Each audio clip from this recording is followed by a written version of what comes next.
Switches that are actuated by pneumatic or hydraulic pressure are called PE transducers or HE transducers. In this example, a diaphragm in the device actuates a micro switch when a preset value is reached. This results in an electrical signal. An example: the light is to go on when a certain pressure is reached. This is the symbol for a pressure switch in a pneumatic or hydraulic circuit diagram, and this is the electrical symbol.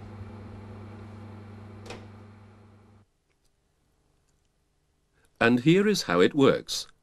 The pressure is exerted on a diaphragm or a piston.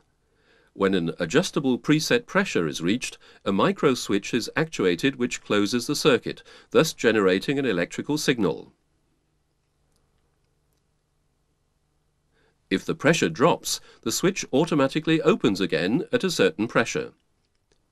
The difference between the switch on point and the switch off point is the hysteresis of the pressure switch. This varies according to the pressure range.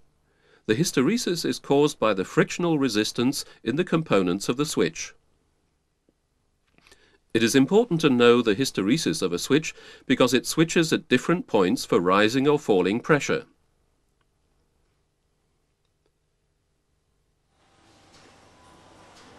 The differential pressure switch is a special type of pressure switch. One application is the monitoring of the contamination of an oil filter in a hydraulic pressure line. This is done by tapping into the lines upstream and downstream of the filter. The pressure differential is a measure for the contamination of the filter, independent of the effective pressure level. A differential pressure switch has two pressure chambers, separated by a metal diaphragm.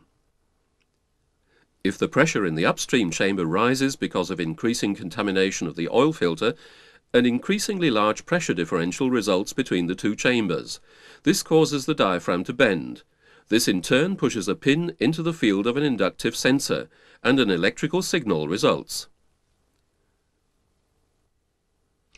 All signal elements we have looked at here have one thing in common, whether a manually actuated switch, a sensor, or a pressure switch. It is always an external influence that triggers the electrical signal at the signal element, causing the circuit to be opened or closed.